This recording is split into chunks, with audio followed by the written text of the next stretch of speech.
बिहार में कहा जाता है कि मुख्यमंत्री नीतीश कुमार के शासनकाल में जो प्रशासनिक महकमा है वो काफ़ी उभर कर सामने आया।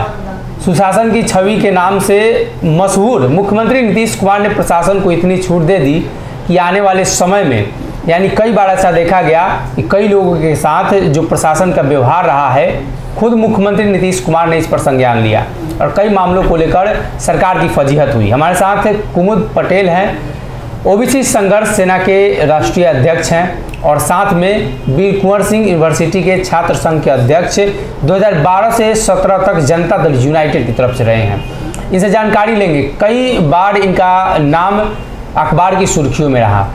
ये उन दिनों की बात है जब मुख्यमंत्री नीतीश कुमार बिहार में सुशासन की छवि वाले मुख्यमंत्री थे और उनके साथ पुलिसिया जो घटना हुई उसके बाद इन्होंने छात्र जीवन के बाद अपनी पार्टी बनाई, अपने जो संघर्ष मोर्चा बनाया। अब उसके जरिए बिहार में राजनीति कर रहे हैं ओबीसी की। सबसे पहले सवाल यही रहेगा कि उस दरमियान क्या हुआ था, कैसे पुलिस ने आपको उठाया, किन मामलों को लेकर उठाया था, थोड़ा संक्षेप में दर्शकों को बता दें।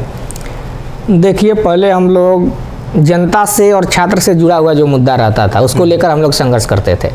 कहीं कहीं भ्रष्टाचार का मामला आता था जिसमें पुलिस संलिप्त होती थी, उन सभी मामलाओं का हम लोग पुरजोर विरोध करते थे जी। जिसके खुनस में प्रशासन को लगता था कि जहाँ भी हम लोग भ्रष्टाचार कर रहे हैं, जहाँ भी हम लोग किसी चीज़ की लेन देन कर रहे हैं, वहाँ पे छात्र नेता लोग विरोध कर रहे हैं और पहुँच जा रहे हैं। बहुत ऐसा जगह था जहाँ मान लीजिए गाड़ी चेकिंग का मामला रहा हो, जहाँ पैसा लिया जा रहा हो, वहाँ पे हम लोग को जाने से उन लोगों को समस्या होता था, दिक्कत होता था और उन लोगों को लगता था कि हम वहाँ पे भ्रष्टाचार नहीं कर पाएंगे। इस प्रकार का वो लोग महसूस करते थे। क्या लगता है जब आपके साथ ये मतलब प्रकरण हुआ था उस दरमियान कई लोग तो डर गए होंगे प्रशासन के खिलाफ बोलने से, कई लोग तो ये सोचते होंगे कि अब राजनीतिक जीवन में आगे बढ़ना बड़ा मुश्किल है, प्रशासन जब इस तरीके से उठा कर ले जाती है, डंडों से पिटाई करती है, सिगरेट से शरीर को जला दिया जाता है। देखिए, जिस प्रकार से अमानवीय तरीके से हम लोगों के साथ जो घटना हुई, घटना काफ़ी बड़ी है, क्योंकि अगर मैं घटना पे चर्चा करना चाहूँ तो हमें लगता है कि लगभग 2-3 घंटे लग जाएंगे। जी। जिस प्रकार से हम लोग को पीटा गया, सिगरेट से दागा गया और जिस प्रकार से हम लोगों को इतना समझ लीजिए कि हत्या करने का हम लोग का प्रयास था, किया है। लेकिन कहीं ना कहीं बात बाहर गई कि प्रशासन ने हम लोगों को उठाया है। उसके बाद उन लोगों को ये भय हुआ कि अगर हम लोग कुछ करते हैं तो हम लोग इस मैटर में फंसेंगे। जी, संक्षेप में हम दर्शकों को बता देते हैं कि कुमुद पटेल जब वीर कुंवर सिंह यूनिवर्सिटी में छात्र संघ के अध्यक्ष थे, उस दरमियान सीएम नीतीश का एक कार्यक्रम हुआ और उस कार्यक्रम में तीखी नोकझोंक हुई थी प्रशासन के लोगों के साथ और उसके बाद इन पर केस दर्ज किया गया था।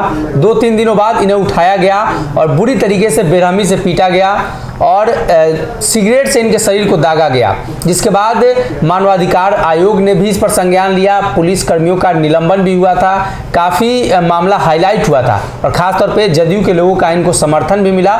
उसके बाद उसमें जांच भी बैठी, कमेटी भी जांच कर रही है और लगातार केसेस चल रहे हैं। अब उसके बाद इन्होंने ओबीसी संघर्ष सेना बनाई है।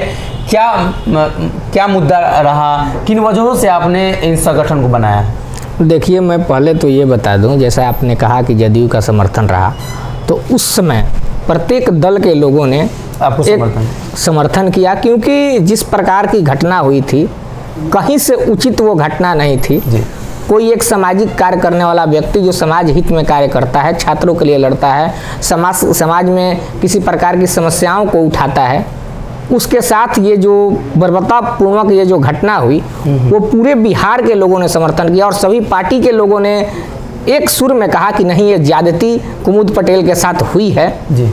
और ओबीसी संघर्ष सेना जो मैंने बनाया, ओबीसी के हक और अधिकार की जो बातें रहीं, जो कि आप देख रहे होंगे जिस प्रकार से नगर निकाय चुनाव में आरक्षण रोस्टर के साथ जो छेड़छाड़ चला, क्योंकि हम लोग पहले से ही देखते आ रहे हैं कि ओबीसी की जो स्थिति फिलहाल अभी देखने को मिल रही है। हम लोग चाहते थे कि ओबीसी समाज जो है वो कैसे आगे बढ़े। ऐसा नहीं है कि सत्ता में रहने के बाद भी ओबीसी की अनदेखी हो। हम लोग तो हमेशा से यही चाहे हैं कि ओबीसी का कैसे आगे प्रोन्नति हो। लेकर आप किसे जिम्मेदार मानते हैं? भाजपा कह रही है कि नीतीश जी जिम्मेदार हैं, उन्होंने सुप्रीम कोर्ट के फैसलों को चुनौती दी, सुप्रीम कोर्ट के फैसलों को उन्होंने देखा नहीं और नए तरीके से चुनाव कराने की शुरुआत की। जदयू के लोग, भाजपा के लोग कह रहे हैं और जदयू के लोग कह रहे हैं कि भारतीय जनता पार्टी आरक्षण खत्म कर रही है। देखिए, भारतीय जनता पार्टी की जहाँ तक बात है तो उनका तो पहले से ही मंशा स्पष्ट रहा है।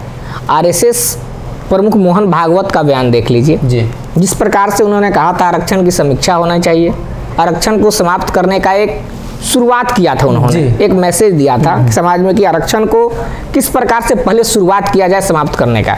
लेकिन उनका जो ये बयान था पूरे देश के ओबीसी लोगों ने देखा और समझा उस चीज को कि किस प्रकार की नीति, दोहरी नीति भाजपा चल रही है जी। अगर ओबीसी आरक्षण के साथ छेड़छाड़ अगर कोई पार्टी करती है तो ओबीसी के समाज के जो भी लोग हैं सभी लोग अब गोलबंद होना शुरू हो गए हैं जी। क्योंकि एक शुरुआत हो गया, एक दिखा दिया गया कि ओबीसी के आरक्षण को कैसे समाप्त किया जा सकता है।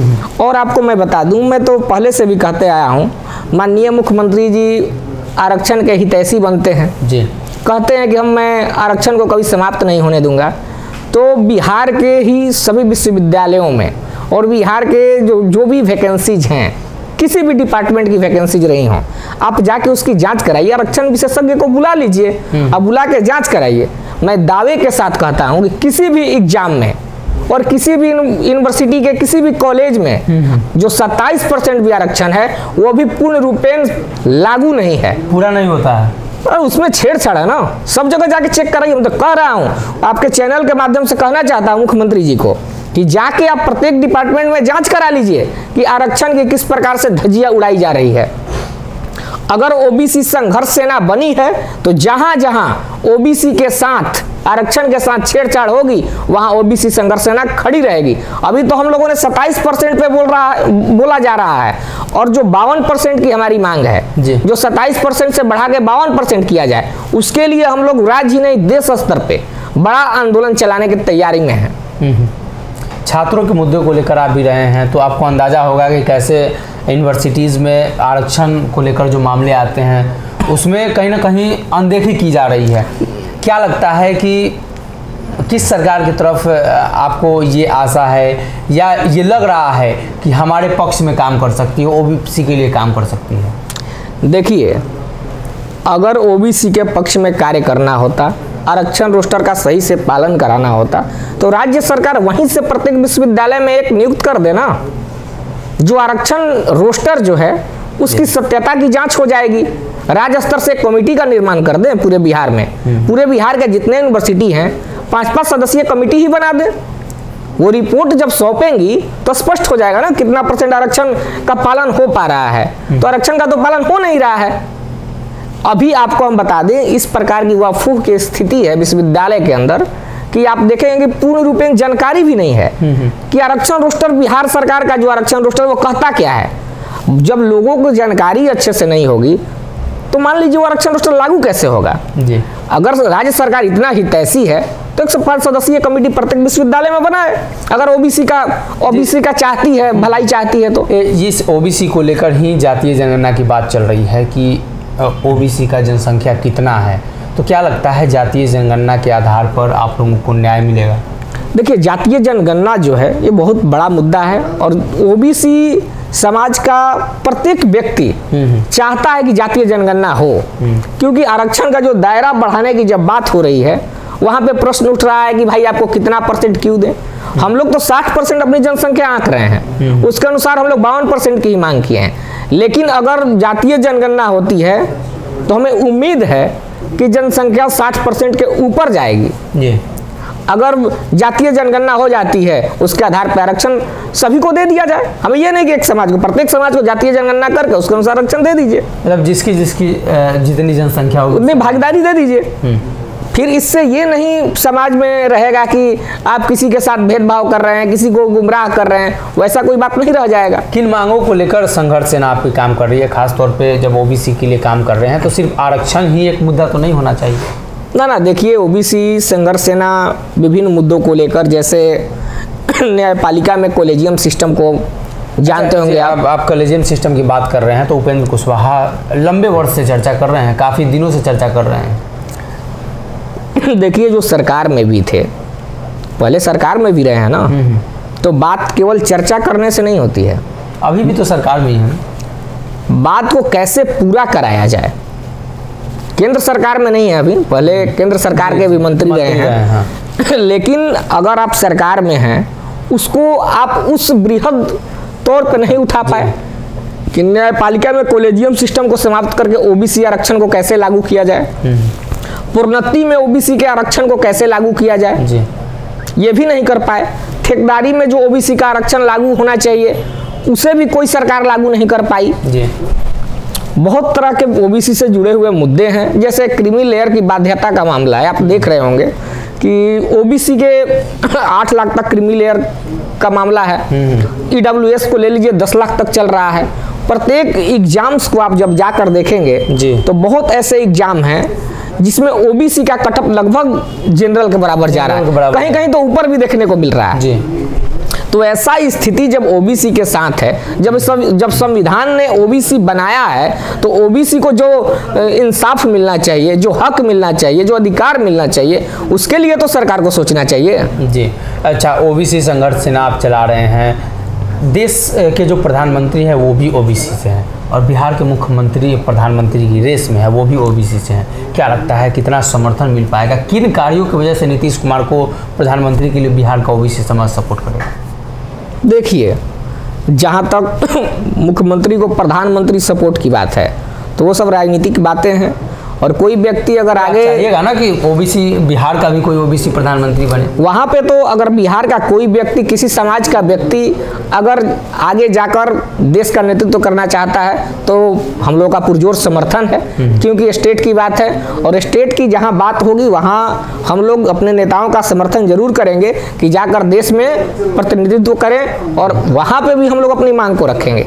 लेकिन आप सत्ता में रहे, मुख्यमंत्री रहे, फिर भी ओबीसी का जो हक रहा, जो अधिकार रहा, छलने का काम किया, छलने का आप लोगों ने काम किया। मैं तो कह रहा हूँ ना कि आप कमेटी बनाइए, बिहार के प्रत्येक यूनिवर्सिटी में कमेटी बनाइए, जो एग्जाम्स हो रहे हैं उसमें कमेटी बनाइए, आरक्षण रोस्टर की जांच कराइए, रिपोर्ट देखिए ना आप।